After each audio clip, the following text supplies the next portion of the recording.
Have you ever wondered? We gaze out at the vast expanse of our world, a world interconnected by invisible threads of trade, culture, and shared humanity. Yet it's also a world of distinct nations, each with its own story and aspirations. Imagine two such nations, neighbors across vital waters on a collision course. What if diplomatic whispers turn into the roar of conflict?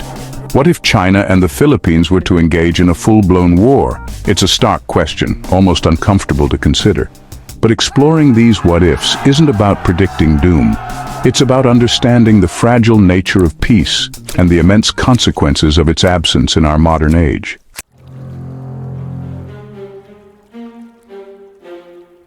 Imagine the scene. The turquoise waters of the West Philippine Sea, dotted with islands, reefs, and fishing vessels. This picturesque setting has, for decades, been a canvas of contested claims. What specific disagreements, what precise points of friction hold the potential to ignite a wider conflict between China and the Philippines?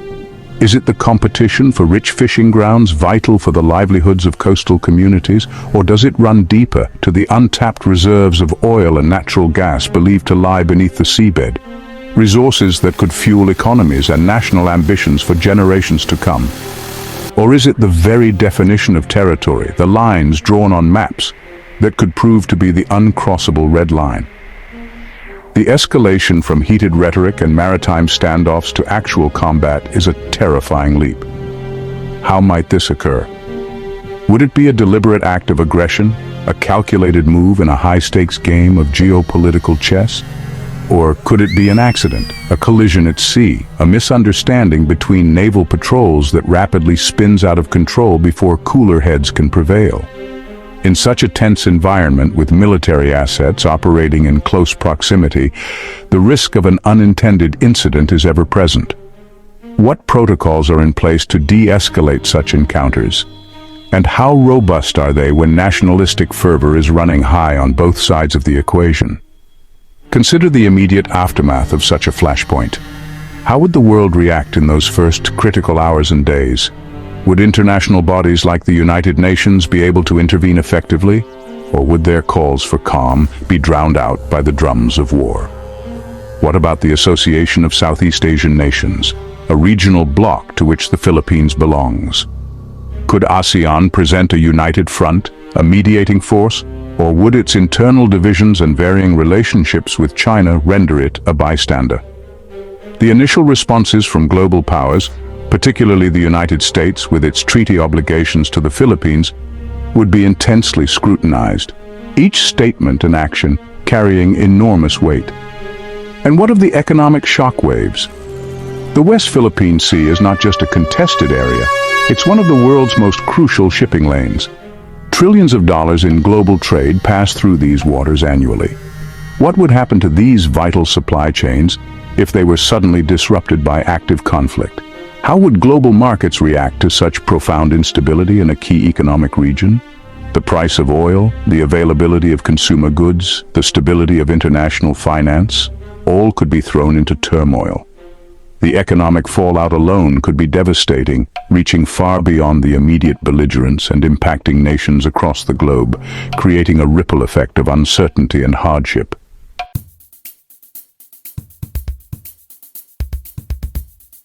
As we peer into this hypothetical conflict, the questions become complex and challenging. What kind of war would it be? Would it remain confined to naval engagements and aerial skirmishes, or could it spill over onto land, threatening civilians? Would we see sophisticated missile systems, electronic warfare, and cyber attacks? Modern warfare is evolving, showcasing new, often invisible battlegrounds. The question of alliances looms large. The Philippines has a mutual defense treaty with the United States. How would this treaty be invoked, and what would be the scope of American involvement? Would the United States risk direct confrontation with China? And what about other nations in the Indo-Pacific region? Countries like Japan, Australia, South Korea, and Vietnam have significant stakes in the stability of the West Philippine Sea. Would they choose sides, form coalitions, or strive for neutrality? Then there's the immense asymmetry between the two potential combatants. China possesses one of the largest and most rapidly modernizing militaries in the world. The Philippines operates with a much smaller military and economy. How would this disparity shape the strategies and tactics employed by both sides? Would the Philippines aim to make any conflict prohibitively costly for the aggressor? Could it become a protracted struggle? These are just some of the initial questions that swirl around such a grave possibility. The potential ramifications stretch across the military, diplomatic, economic, and human domains. Before we delve deeper into the strategic capabilities, the potential global responses, and who might ultimately hold the advantage in such a tragic confrontation, please, if you're finding this exploration thought-provoking, take just 3 seconds to hit that like button and subscribe to our channel. It truly helps us create more content like this. Now, as we consider all these factors, one crucial question remains. We've talked about ships and planes and soldiers, but what single, often overlooked factor could dramatically shift the balance in such an uneven confrontation? Keep watching until the end for the answer.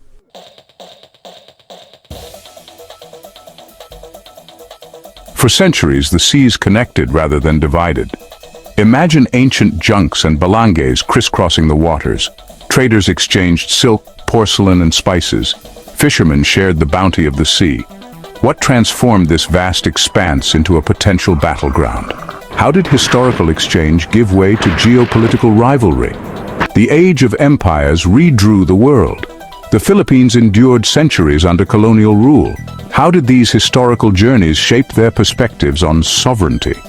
Did colonization instill in the Philippines a fierce determination to protect its domain? And did China's resurgence fuel a desire to reclaim its historical sphere of influence? The smoke of World War II revealed a dramatically altered global landscape. The Philippines celebrated its hard-won independence. China emerged as the People's Republic, a new power with a revolutionary vision. How did these nations begin to delineate their national boundaries? Were the distant islands and reefs a primary focus? Or were they footnotes in grander narratives of national consolidation? When did the Spratlys and Scarborough Shoal become critical points of national interest? Did the discovery of oil and gas reserves illuminate their strategic value? How did the evolving international law of the sea contribute to the overlapping claims? Did the absence of clear historical ownership create a vacuum for modern national ambitions? These historical undercurrents now feed the tensions that define the modern dispute.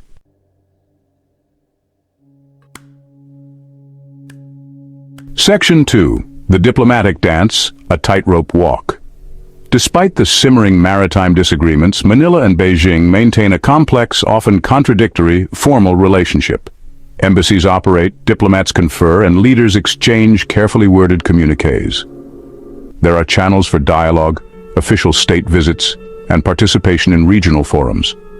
What is the true nature of these diplomatic ties when overshadowed by such a fundamental dispute? Are they a genuine effort to find common ground and manage differences peacefully? Or do they represent a fragile facade easily shattered by the next incident at sea? How much goodwill truly exists beyond the performative aspects of international diplomacy when core interests clash so directly? Economics often speaks louder than political rhetoric. China stands as one of the Philippines' largest trading partners, a significant source of foreign investment, and in normal times, a major contributor to its tourism industry. This economic interdependence creates a powerful dilemma for the Philippines. How does a nation assert its sovereign rights against a much larger economic powerhouse when its own prosperity is, to some extent, linked to that very power?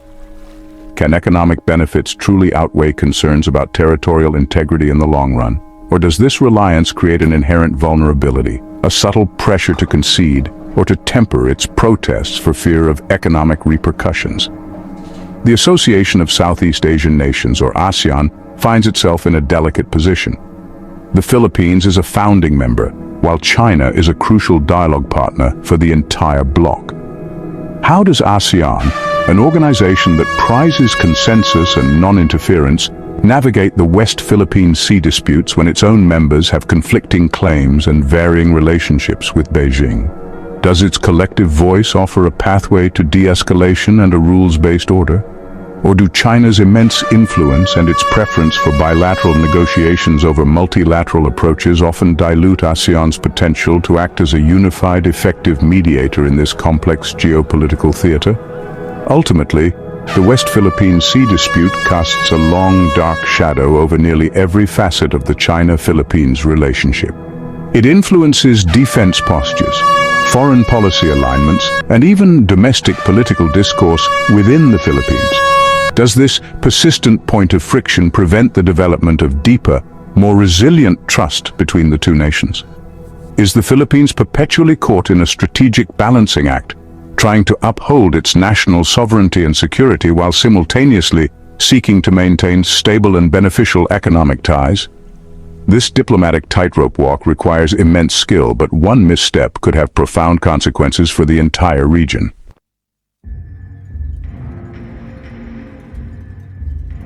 Section 3. Flashpoints and fault lines, the rising tide of tension. The year 2012 marked a significant escalation with the Scarborough Shoal standoff. What began as an attempt by the Philippine Navy to apprehend Chinese fishing vessels quickly spiraled into a tense maritime confrontation. Chinese surveillance ships intervened, leading to a prolonged impasse. This incident resulted in China's effective control over the shoal, within the Philippines' exclusive economic zone. Seeking a different avenue, the Philippines initiated arbitral proceedings against China under UNCLOS. In 2016, the tribunal in The Hague delivered a landmark ruling, invalidating China's expansive 9-line claim. Despite this legal victory, China's refusal to recognize the ruling has created a persistent disconnect between international law and the realities at sea. In recent years, gray zone tactics involving Coast Guard vessels and maritime militias have heightened tensions. Reports of water cannons, dangerous maneuvers, and minor collisions have become alarmingly frequent.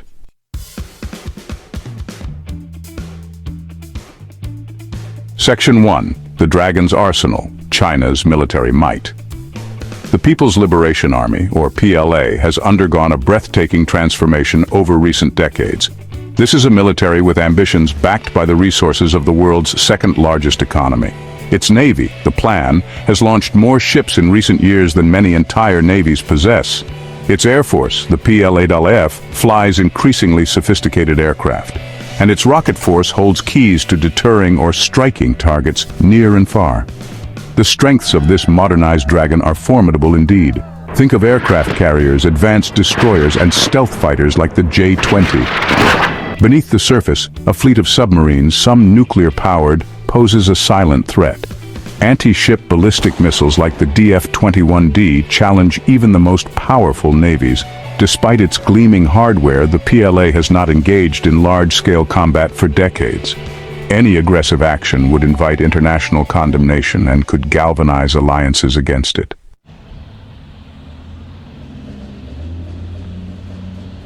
Section 2. The Archipelago's Shield, the Philippines' Defense Posture. The Armed Forces of the Philippines, the AFP, presents a very different picture. Historically, its primary focus has been on internal security challenges. However, in the face of rising external threats, the AFP has embarked on a determined modernization program. Its sailors and Marines are gaining valuable experience patrolling their vast territorial waters. Recent acquisitions, such as new frigates and multi-role fighter jets, represent a tangible increase in capability. The Philippines would likely embrace a porcupine strategy, making any attack costly for the aggressor. This involves leveraging its defensive advantages to inflict maximum damage on an invading force. The strategy heavily relies on robust alliances, particularly the Mutual Defense Treaty with the United States. The sheer disparity in military hardware between the Philippines and China is vast. The Philippines has limited anti-aircraft and anti-ship missile capabilities. This inherent asymmetry forces the Philippines to think creatively and cultivate strong partnerships.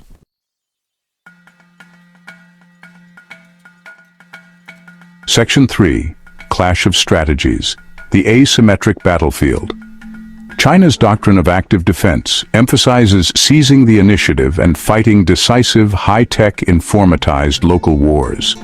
The Philippines would need to pursue a strategy of credible defensive deterrence. The geography of the Philippines, an archipelago of over 7,000 islands, presents a complex tapestry for any military planner. For an invading force like China, this could mean immense difficulties in trying to control such a dispersed area. Yet this same geography could also be exploited by a superior naval and air power. China has invested heavily in C4, ISR command, control, communications, computers, intelligence, surveillance, and reconnaissance. The Philippines would need to focus on resilience and decentralized command. The morale, training, and determination of the soldiers, sailors, and airmen on both sides would be tested. Defending its own sovereign territory could galvanize an extraordinary national will to resist.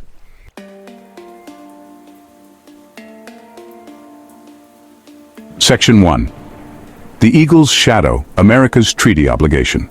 A conflict between China and the Philippines would inevitably draw in other major players, none more significant than the United States. The Philippines and the United States are bound by a mutual defense treaty. How clearly does it define an armed attack when actions might involve Coast Guard vessels or maritime militias? The potential spectrum of American involvement is vast, ranging from diplomatic support to direct military assistance. Would the initial response involve providing crucial satellite imagery and reconnaissance data to the Philippines? Could it escalate to supplying advanced weaponry or imposing economic sanctions on the aggressor?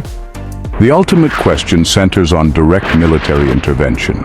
For the United States, intervening directly carries monumental risks. A military clash with China could spiral into a wider conflict with devastating human and economic costs. Conversely, failing to act decisively could damage America's credibility as a reliable ally. The Eagle's shadow is long, and its movements will be watched intently.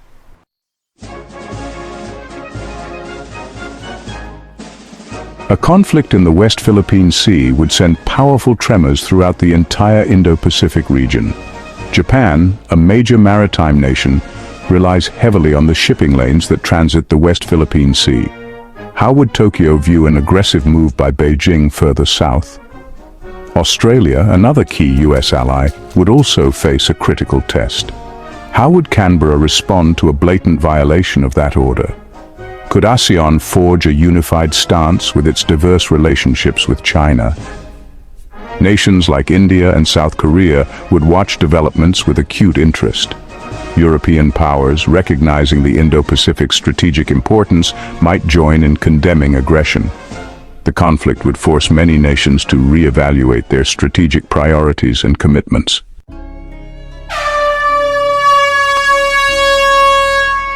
A conflict in the West Philippine Sea could create global shockwaves, disrupting trade and energy supplies and threatening financial markets.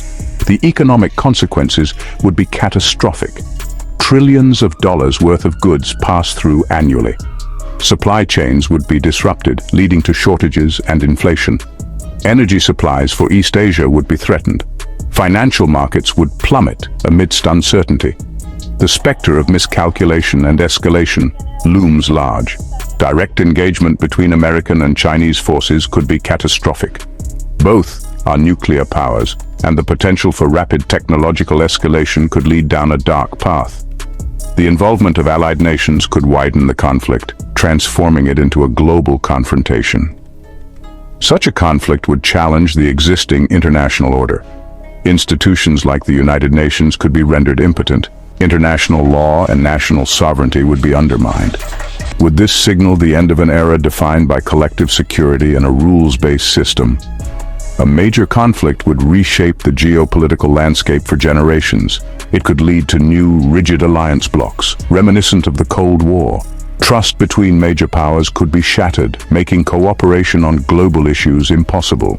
The world would become more dangerous, fragmented, and unpredictable, forcing nations to adapt to a harsh new reality.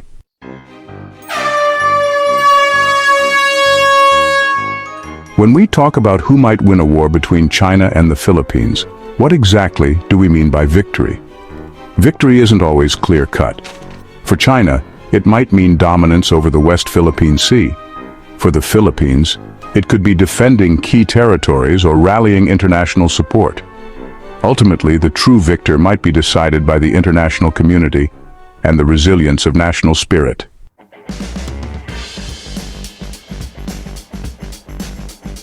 Section 2, Scenario 1, the swift storm, the lingering shadow.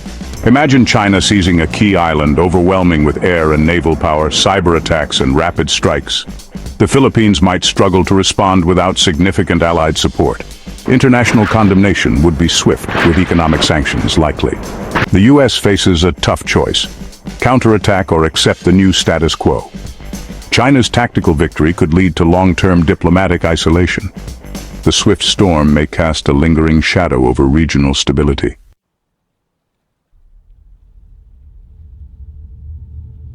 Section 3.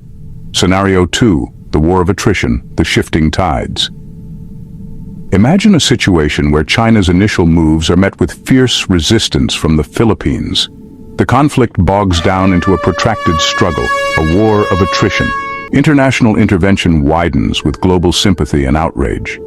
The Philippines suffers immense hardship but achieves a strategic victory. China, even with territorial gains, might find itself weaker globally. The tides of war could indeed shift, revealing endurance and alliances can overcome brute force.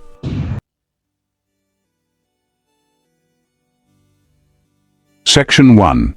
The Unseen Current. Answering the question.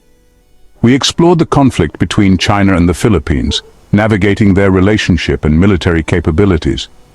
What overlooked factor could shift the balance in such a confrontation? It's not in military might, but in global solidarity and public opinion. This unseen current of global unity can transform conflict dynamics. It imposes costs beyond military calculations, deterring aggression through collective will. Legitimacy in the eyes of the world can be as critical as any military target. Unified voices for justice and peace can shift the balance. Proving might doesn't always dictate right.